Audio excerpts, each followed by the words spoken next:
Hello, everybody, especially to my third year students in this subject. So, welcome to our virtual classroom via this channel. Um, Last semester, I started this channel para ma-upload ko yung mga lectures ko. But then, kailangan natin mag-synchronous classes. So, I am thankful for this time na magagawa ko ulit to. So, let me know if you prefer this video or mas gusto nyo na live tayong nagda-discuss. Okay, so let me now share my screen for my discussion. I've noticed na medyo may delay yung video and yung voice, so please bear with me. I will now be sharing my screen. Okay. So share screen.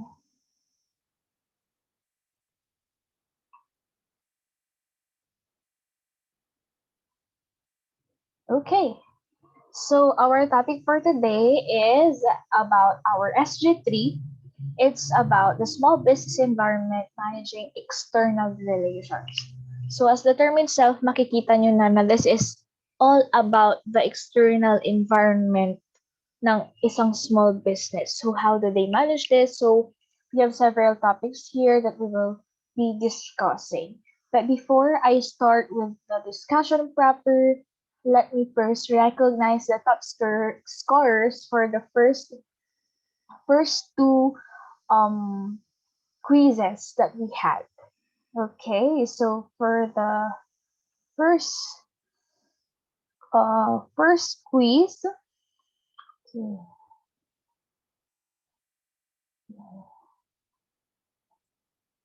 Ayan. So for the first quiz, we had the BMGO. So in 3 BSBAC, ito yung ating mga top scorers. So marami tayong naka-perfect out of 16, I think. Of course, these are the next top scorers in this section. So hindi ko na sila babanggitin isa-isa, but congratulations. Keep it up, guys. Kasi parang napansin ko, am I supposed to be doing this? Because parang almost lahat naman sila top scorers kasi matataas yung mga scores nila. So please keep it up. These are the top scores for 3 BSBA in the same quiz. Yan. So meron tayong isang naka-perfect. And of course, meron tayong mga iba pang top scores dito. Okay. For the section B, ito yung mga top scores natin. Wow, marami rin naka-perfect. At sobrang dami talaga ng 11 and above. Kasi over 16 siya. So, I decided to recognize the 11 and above. So, hopefully, your names will be included if it's not here. And at the same time, yung ating SG1, yun, diniscuss natin yung parang introduction ng entrepreneurship. So, makikita natin na dito sa section C, okay, maraming naka-perfect. I think this is over 13 only. Ayan. This is followed by this student. So, congratulations, guys. Oh, parang 3 pages to. So, ang dami out of 13. So, I decided to recognize the score from students with scores from 9 to 30. Okay, these are the top scores for section A. So, ang dami rin yan. And finally, for section B, I think parang kung hindi 80%, 90% nasa kanila matataas talaga. So, congratulations. Actually, parang almost lahat talaga magagaling kayo. So, I hope you could keep it up. Okay. So, let us now go to the discussion proper. So, our discussion proper, yun nga, it's all about managing external relations. So, previously, in your marketing management, for sure, na-discuss nyo yung, or kahit kung hindi nyo pa man na-discuss, kung ibang yung teacher, isa sa mga topics is yung analyzing the macro environment. Okay, so na-discuss, and I think one of the core marketing concepts sa marketing na discuss natin is yung marketing environment, which is yung past and broad environment. So, sa external relations, we will start with what we call the environmental scanning. Okay, environmental scanning means you need to look for factors that can affect your environment or the business environment. So the yung environmental scanning, we can do this through the SWOT analysis. Okay. As the acronym itself, SWOT, it stands for strength, weaknesses, opportunities, and threats. So this is very familiar to you guys. I think medyo nilampasan natin to sa marketing, but then we will discuss it briefly here. So what are your strengths? This in a small business, it answers the question, what do you do well? What um what are you good at? Okay, so weaknesses is where do you need to improve? And at the same time, your opportunities, what are your goals? And threats, what obstacles do you face? So very generic yung mga questions, but you can understand the SWOT analysis in this one. Okay. First, pwede natin tingnan itong kwadradong ito. Pwede natin tignan pababa, okay, in columns or in rows. So if we look at it in columns, yan, pa-vertical, meron tayo ditong helpful, ibig sabihin, ang strength at opportunities ay mga positive factors because they are helpful in achieving the objective. Okay, at the same time, kapag itong second column naman natin, yung weaknesses at threats, these are negatives because these are harmful factors that may affect that may result to negative, kunyari hindi ma-achieve yung objective mo, ganon. Okay. So, if we look at it in rows, as you can see here, ang roles po ay galing lagi dapat sa internal environment. So, ibig sabihin yung strength at weaknesses ay tungkol sa company mismo. Okay? Ang opportunities at threats ay external environment. So, pag sinabi mong increasing population, okay, anong sagot? Pwede nyo i-comment sa baba. That is the first question for this session. Okay, kapag increasing population, alin kaya yon? Strengths, weaknesses, opportunities, or threats? So if you don't know the answer yet, you can pause it and you can comment what your answer is. You can only answer once. Okay. So sabihin na natin kung anong tama sagot. Increasing population may fall in opportunity. So sa mga nagsagot ng opportunities, that's right. Opportunities because it's under the demographic environment and it belongs to the external environment. Remember, the internal environment, these are your controllable factors, and external environment, these are your uncontrollable factors. So yung paglaki ng population, bakit siya naging opportunity? It's positive kasi the more na maraming population, mas dumadaming population, mas marami pwedeng makabili ng product mo. Okay, and at the same time, kung sure tayo na dito siya, helpful siya, i-identify natin kung internal or external siya. It is external, so ibig sabihin, it's an opportunity. Okay, second example natin, paano naman kapag low price products?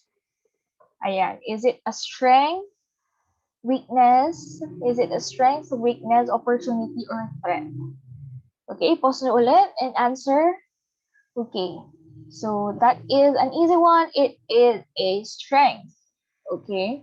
Lalo na pag ang i-aim mo ay gusto mo magkaroon ng mas mataas na market share, it is a strength because mas maraming makakabili ng product mo, mas mataas yung market share mo.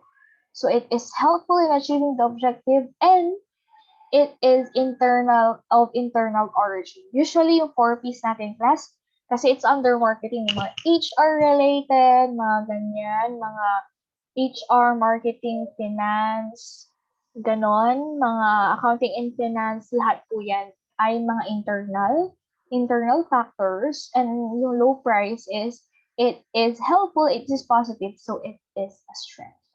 Okay, good job guys. Ayan. So, I will take this opportunity to clarify na may mali akong nasabi last time. Nasabi ko, yung task environment is also known as internal environment at yung broad environment is also known as external environment. So, sorry for that confusion.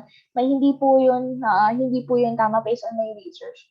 Hindi ko alam, naalala ko kasi nung undergrad ko yun yung discussion sa amin. But, we will be using this concept kasi ito yung nandoon sa ating libro at mas sure tayo dahil syempre mas reliable naman sila sa akin. So, basically, ang task environment is not known as internal environment because ang task environment po ay under din ng external environment. So, ang external environment, pwede siyang task environment at broad environment. So, makikita nyo later on na itong external environment is also sa marketing, it's the external environment kasi ang micro environment is also known as your task environment and yung macro environment is also known as yung broad environment. Okay. So to further understand that, ito yung ating figure of the organization's environment. So the general environment class, okay, general ang term dito, pero it is your broad environment, yung alam yung broad environment. This is the task environment, both external sila. Okay, and this is your internal environment. Okay, so ibig sabihin, these are the controllable factors inside the organization. This one, kasama nitong green na circle natin dito, na figure natin dito, ay mga uncontrollable factors outside the organization. Okay, so to summarize that, and I hope hindi kayo malito, yung marketing environment natin covers the external environment only. So yung internal environment natin, these are the controllable factors inside the organization. Yung external environment natin is these are the uncontrollable factors outside the organization. So yung both task and broad environment is under external environment. And yung task environment natin is also known as your micro environment. Yung broad environment is the same as macro environment. Okay, I hope that is clear to you guys. Okay, so let us now go to the 6 types of resources in a small business. So, itong 6 types of resources, class, mas madali nyo siyang maalala because it is acronymed as PROFIT. So, it's profit. Okay. So, isa-isahin natin sila. Ano bang mga example dito? Okay. So, beyond trend spotting, the other key scanning abilities to find the resources you need from the environment to build your business. So, in order for you to be successful, kailangan malaman mo itong mga to, what is available and what is not. So, first is yung property or physical resource. Property resources or physical resources na tinatawag natin. This includes your buildings, land, equipment, raw materials, ganon. Okay? Second is relational. As the root word says, relation. So, ibig sabihin ang relation is all about your customers, your networks, distributors, ganyan. Okay? Next is your organizational. Okay. And by the way, before I forget, yung sa relational kasama din daw ang social capital. I know this is new to you. Ang social capital class is a characteristic of a business such as trust, consistency, and networks that represent potential social obligations that are assets of the firm or entrepreneur. Okay, so ibig sabihin lahat ng pwedeng kailangan ma-build mo yung relationship. You can remember relationship marketing, hindi lang sa customers, pati sa suppliers mo, distributors, lahat po yan na networks na pwede mong magamit. Connections ay social capital. Okay, next is your organizational. Yung organizational naman, ang example natin dito is your systems, structures, operational procedures. So, ibig sabihin, these are inside your organization. How does the organization itself operate? Okay. The fourth one is financial. Financial includes your money, lines of credit, crowdfunding, bartering. So as the term itself, financial, ito yung alamin natin na ginagamit na puhunan, ganyan. Okay. So next is intellectual or human. Intellectual.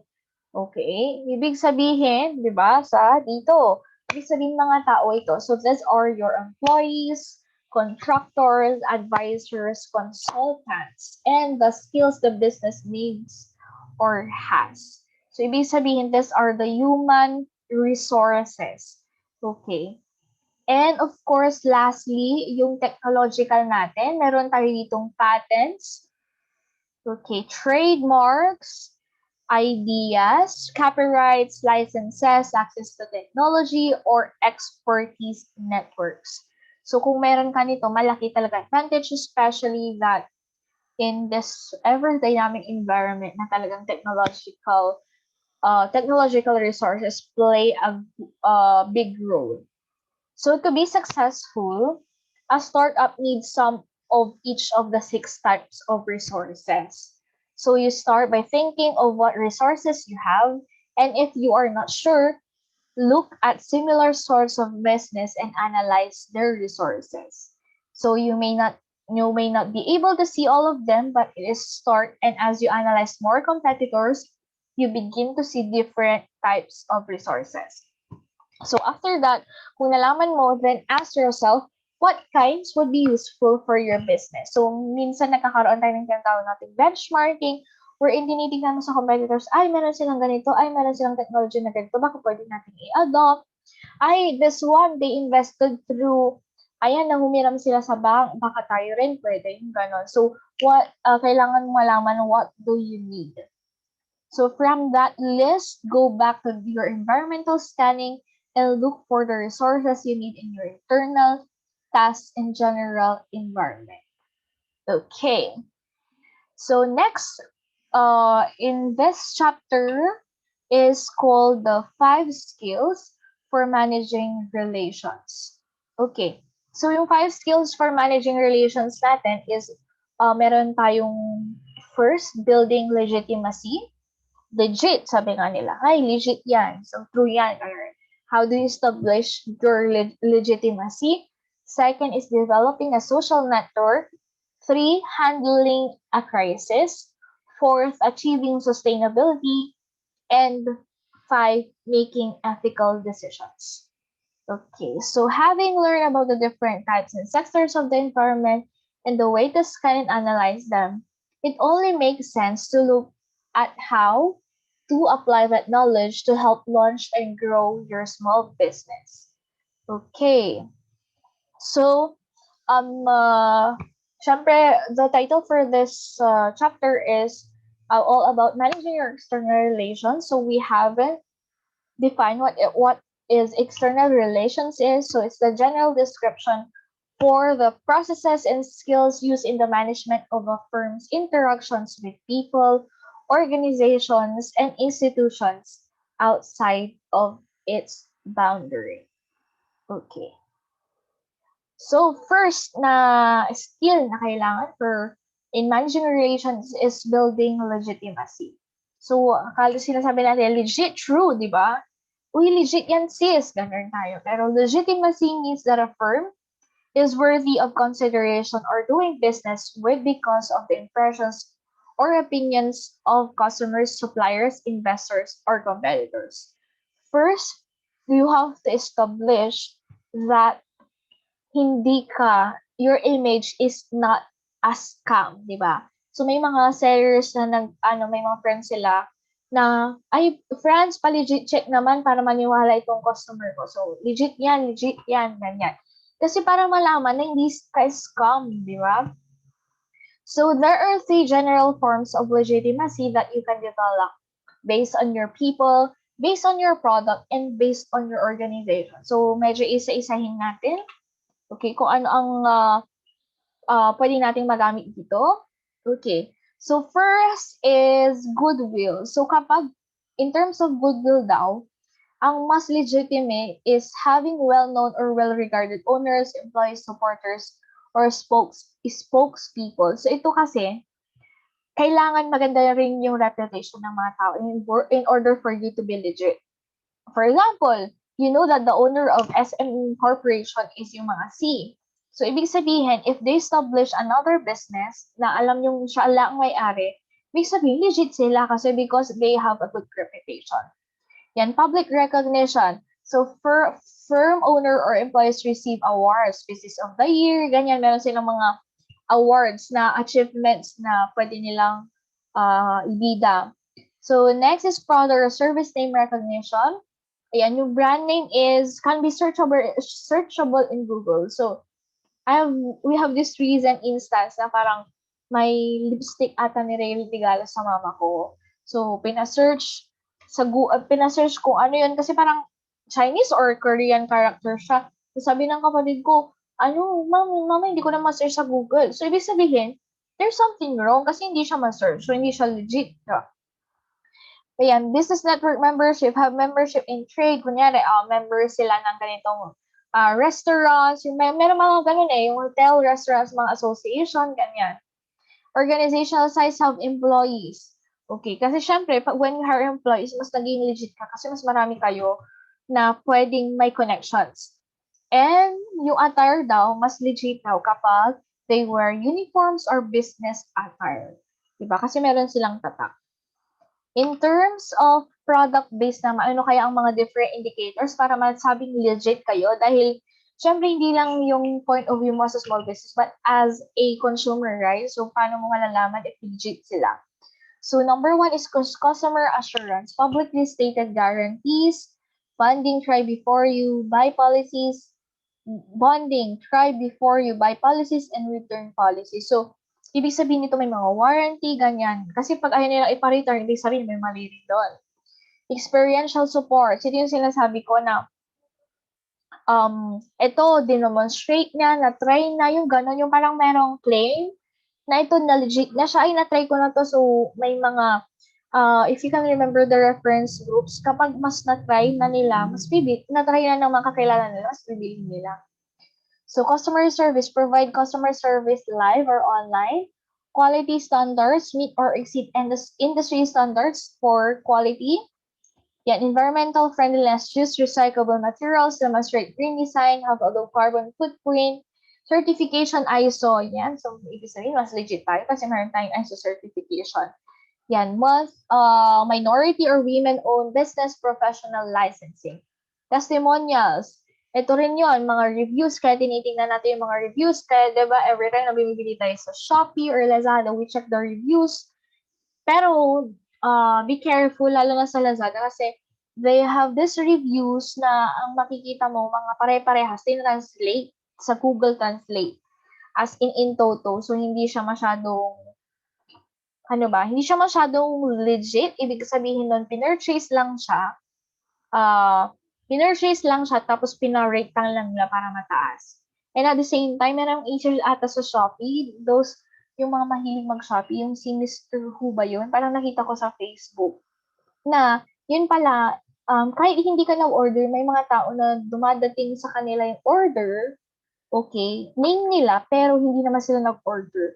Ang gusto daw nung parang mga Chinese sellers is mag-read para sa review na mas mataas or something like that. Yan. Intellectual property have trademarks, service marks, patents, or copyrights, of course. Kasi merong kasulatan yung mga yun eh. Okay.